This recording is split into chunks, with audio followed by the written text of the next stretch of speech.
Welcome back, ladies and gentlemen. Drake Hawkins with you again for some more EU4. We are doing our Portugal The Navigator achievement run. Right now, we've basically just concluded hopefully the only European war we'll ever be involved in. This is the Sevilla trade note, and we took Melilla down here, and in northern Morocco state, and the Tangier in northern Morocco state. Now I don't think we've cored those states yet, have we? No, we haven't. We're waiting on some admin points because our priority, of course, is to get Tech 5 administrative Tech 5 to allow us to have idea groups. We could pop Diplo Tech 4 for its benefits, but we want to make sure that we've got max points available once we do get that new idea group. So we're going to go with the exploration ideas because, of course, the achievement is to get ourselves here. I get the note here. I wrote down exactly how it says it. But basically, we've got to get to Africa, to India, and to get owned provinces in Africa, India, and Indonesia before 1500. That leaves us 49 years and 10 months.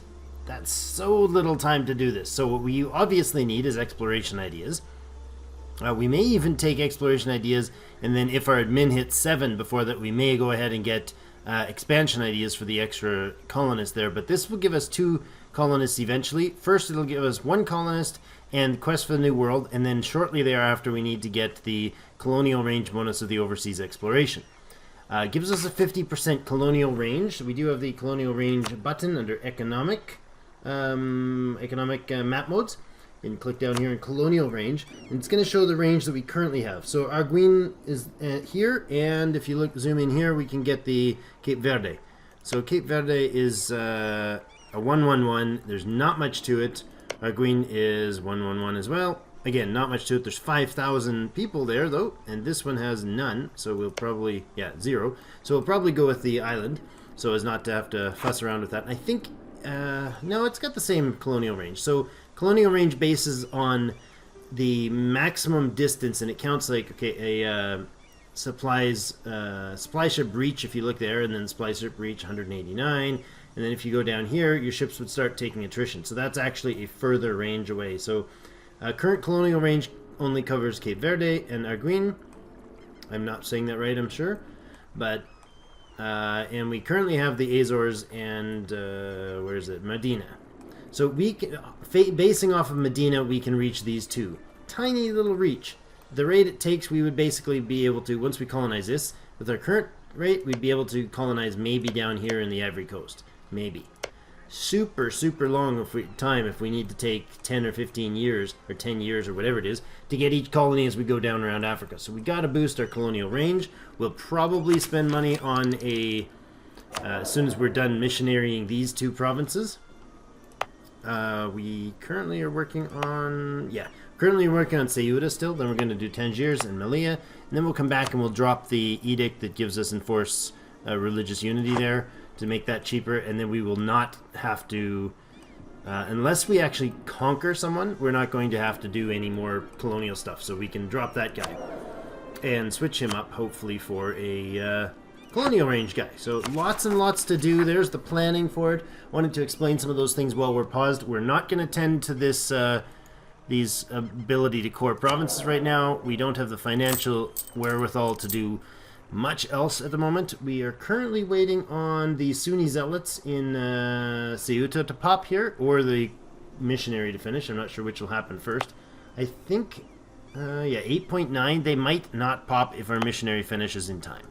But we'll see. He's probably 80-something% done right now. Yeah, 80.1% done. So let's get the ball rolling here again. No, we don't care about succession wars or truces right now because none of those truces are going to matter. We're basically wanting to keep the peace at this point and let these guys just duke it out amongst themselves. Ooh, Aragon lost some provinces, having to return cores. Really? Where's that truce? Oh, it didn't show it. Why did it not pop up there for me? Did I not have Aragon? Oh, I don't. I don't have Aragon as an important one. I probably don't have France either, which of course they are. I bet you England is though. So if you click on a province, you get this little shield. Anytime you see the little shield this size, you can right-click on it, and there's different options. You can zoom into their capital, or you can enter diplomatic map or the diplomatic screen with them, or you can mark or unmark the province as specific interest. That will affect what type of messages you get from them. So Aragon just lost their war. Is Naples still? Naples is no longer under the Aragonese, which is huge. Castilians losing the war to them means that they may still have the event where Castile takes the throne of all of them, but Castile had lost this province, this one, and this one. These 4 provinces here to Aragon. France forced them to return it in a separate war and break their alliance with Aragon, and the French took Roussillon. So those provinces are... Oh, and they've got rebels going on here. Wow, Aragon is beat to a pulp. Spain was beat to a pulp. I don't feel like we're very threatened from the Europeans right now. Do we still have an alliance with England? We do. They also have an alliance with Austria, so that'll keep them fairly decently buffered, I think. But I don't know. I don't want them to call us into an aggressive war and us to say no. Or a defensive war, for that matter, and us to say no. Or yes. Don't want either.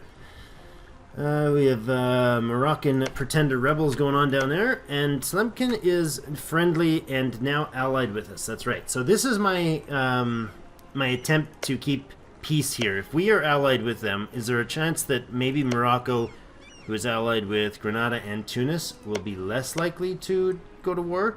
Is Spain going to take out Granada since they're allied with Morocco? And if so, are they going to call us into that war? It would be wise of them to do so if they can get away with it, but they might be able to do a promise of land. I don't know if the AI does that, but let's keep things rolling again. Our war exhaustion is depleting, so that will reduce the war, or the what's it called? The unrest in Ceuta as every month by 0.1 as that drops off. And once that's done, once the active missionary leaves, yeah, he's at 88.3, so he'll probably finish before we have any chance of that spawning. So I think what I'm going to do is I'm going to give another month or two. He'll finish soon. As soon as he's finished, if we're able to, if the Moroccan separatists are going to give us the time of day to do so, we'll move him over there so he starts rebel stomping a bit. Not much. he drops it by like 5. Alright, well, 4, 3.5, somewhere in there. What's he doing? Friendly troops, 3.75. Alright.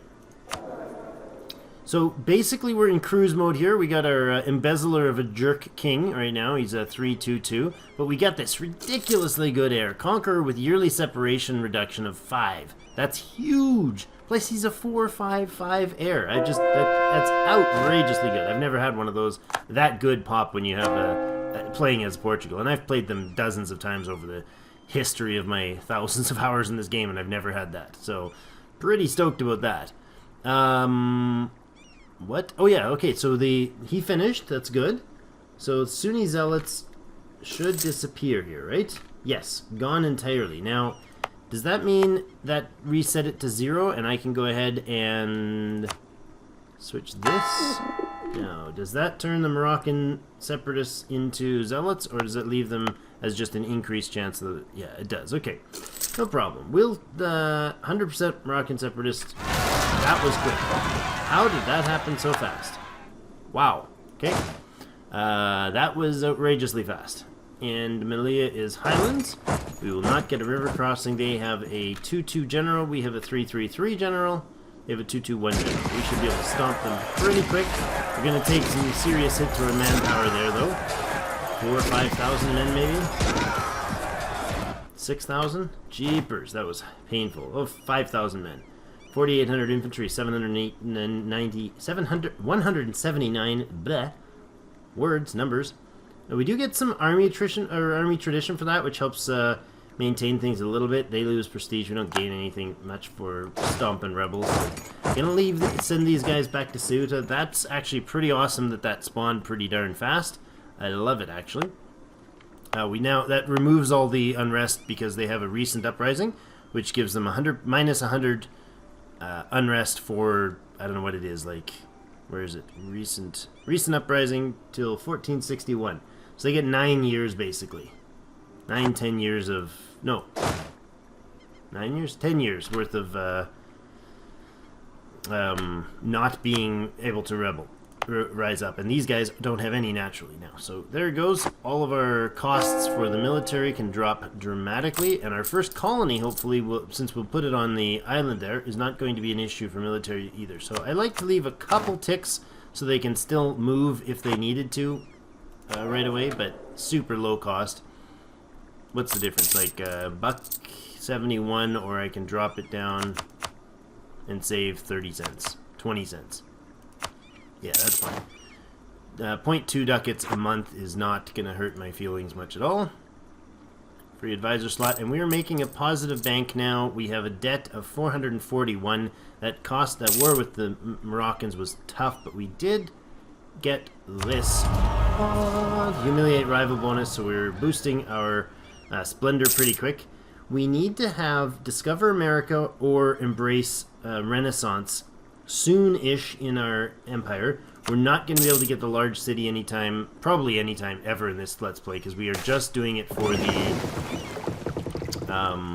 we're just exclusively focused on getting the achievement. If we were doing a bigger, longer scale battle, we'd probably focus on more core building first before we rushed off to... help the... do the colonialism. We'd focus more on getting a fundamental core built, but not necessary here. We have both of these guys mothballed. Yes, they do. You're mothballed as well. We're waiting on the ability to actually do some exploring. Our missionary's still working away in Tangiers, and he'll actually have enough time to probably finish both of those before he spawns any more rebels. Castile declared war on Granada. Good. Excellent. I was hoping they would do that soon. They are against Granada and Morocco. Morocco's, of course, been beat to a pulp by its recent internal strife over the leadership. Castile doesn't need a ton, then, of troops to really fight these guys off, because they're not going to have access through my territory. And the Spanish do. Oh, no, they will, because the Spanish do, so I think they can walk through. But this crossing is going to be held by the Spanish, for sure. Yeah, they've got... what do they got here for ships? 3 heavies and 5 lights and 4 cogs sitting, defending the straits there.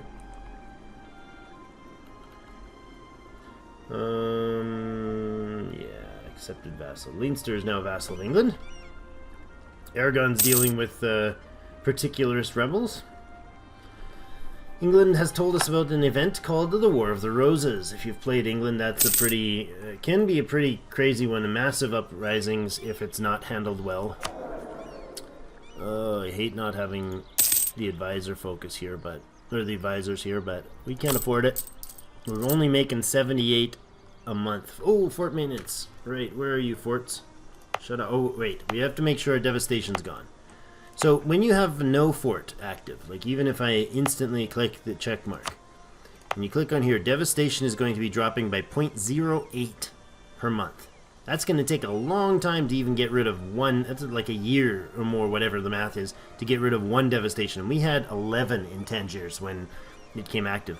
But you get 0.83, so you basically get 10 times as much, plus the 0.8, you get almost a full point per month that you drop when you have it as a nearby port or fortress. So I activate that fortress again, go look at Tangiers again, and it gives me a friendly fort of 0.83 and the control of 0.8. So we're doing a 0.91 drop per month. That is fantastic. So in a year, it's going to drop basically those 11 or whatever we had built up there, disappeared in the first year. So we can now go ahead and mothball this fort. We are going to leave the fort there because it's fantastic for future issues with dealing with the wars that may prop up here. Ooh, looks like a nice general for the Tlemcen First Army. Ahmed II has 323. Almost, he's just about as good as our dude. Our dude, which is slowly rebuilding his manpower. We have 4,300 short, but only 39 of them are making it each month to the front lines. That's because our we have our army maintenance down so low that there's not even enough money to fund the moving of troops from wherever they're spawning to putting them into the army. So we'll actually build our manpower at the same time as slowly recouping our army. We could crank that up a bit and do it, but I think the money is going to be better for us. Renewing loans, that's why.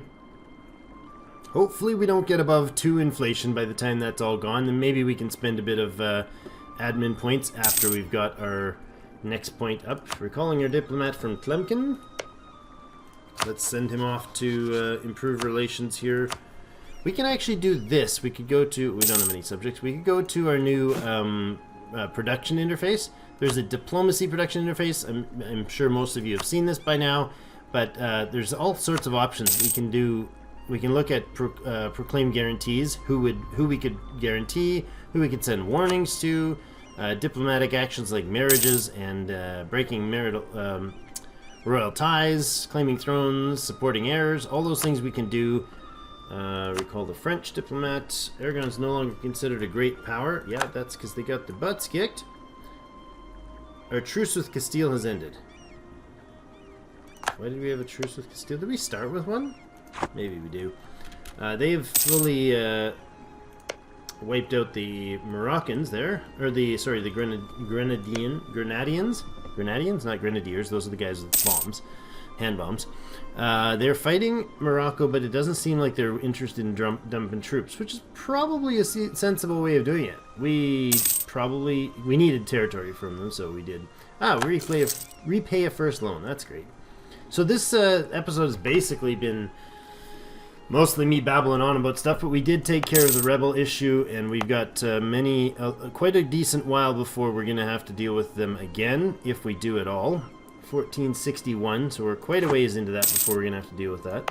So we've been able to really reduce the cost of things, starting to pay back some of our loans. In fact, we have loans. We have 6 loans of $63 a piece, starting to come due at 54, September 54. So we're not going to be able to pay that one. It's going to double over. Probably the whole batch will once. Harsh life on the ocean. Many join the ranks of our navy, expecting a more exciting life awaiting them, with this opportunity to leave their homes behind and see, and land beyond the Portuguese borders. Sea, and land. I knew a person named Cece once. Not all these are prepared for the often harsh and even more often dull and boring life at sea. Stuck with the endless repetitive tasks, food, and company, on longer journeys, many young sailors quickly regret their decision. Dismissed as daydreaming landlubbers by their more seasoned crewmen, they quickly become more trouble than they're worth. Some might eventually grow used to the reality of the job and become useful. Others do more good returning home. Recruitment propaganda has its downsides. We dropped 347 sailors. Sent home. Dudes, you're not really sailors. Go back to your farms. Alright, that's fine. We really aren't particularly... It's, I don't know. The sailors thing usually doesn't play into things. It's very rare in a game that I run into a point where it's like, hey, you don't have enough sailors and it's going to take you forever to get them. They just build constantly and you really don't use a lot of them unless you're... Well, maybe Portugal and Spain and England would really deal with that, but most nations don't. We only got a couple minutes left here. Ooh, Burgundy has accepted truce with Austria. War reparations. Annulled treaties with... Austria's annulled treaties with England. Oh, Burgundy won the war. I see. So what's going on up here then? What is England's stance? See, that puts me less comfortable about being an ally with England. Especially if we're not allied with France. They don't know that we're, like... we are allied with England and Tlemcen. Oh, we're not allied with Castile anymore. Right. We can't ally them until 58 because Aragon forced a breaking of the truce there to... That's unfortunate. That's alright. Spain's not good. Castile's not likely to attack us, but I want to keep England because I don't want Morocco and Tunis to get all uppity. Austria is now considered a great power. Yeah, I figured they would be. They usually do become fairly great power-ish. We have 976 points in Diplo power. We're so close. We have, we can grab the military one for sure. The military tech. Okay, recall the Castilian ambassador. Let's send somebody over. Oh no, we're rival to them.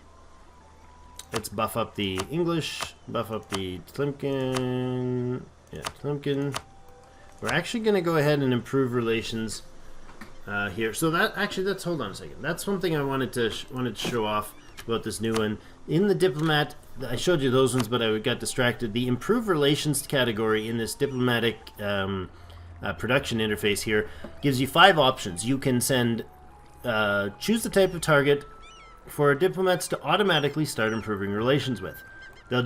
All this does is the improve relation feature, but it tells you basically all your neighboring countries. I could hit plus, and then this diplomat will always, it's this guy, Joaquin Inez, he's going to consistently spend his time looking for people who are considered neighbors and who need a boost to their relations to us. So Morocco might. Outraged countries, we could do that, or we could do threatening countries, or we could do allies. And he would constantly work on those. We don't have any subjects, so we can't. So let's go with outraged countries. We'll tell him to go improve relations with outraged countries. I just want to keep the peace with Europe, because all we want to do is build the foundations for a great Portuguese trade empire around to the Far East. So we basically want all the trade that's coming in through the Ottomans and through the Mamluks and up through Kazan, all that trade, we want to encourage it to go down around and sail, because everybody knows sailing ships of this era were infinitely better at transporting goods over long distances than the land was. So I guess we'll look at this in the next episode. We're going to look at what we're going to do with our PowerPoints, how many we need to save up, and what we can what we can do to get ourselves closer to having our explorers and stuff and whatnot. So thank you so much for watching. I hope you're enjoying this. This is episode 4. We are at 19th of May, 1455, giving us 45 years-ish. Pardon me, giving us 45 years to accomplish the goal of getting owned provinces in Africa, India, and Indonesia before 1500. That is the Navigator, and we are the Portugal Navigator. So, thank you so much for watching. Thumbs up if you liked it, and subscribe if you want to see more. I'd love to have you watching the episodes and chat with you as we go through things. Let me know if you're seeing any mistakes we're making or any suggestions on how we can do it better. I don't know that we can make it before 1500. It'll be tight, I'm sure. Thank you so much, and as always, I'll see you in game.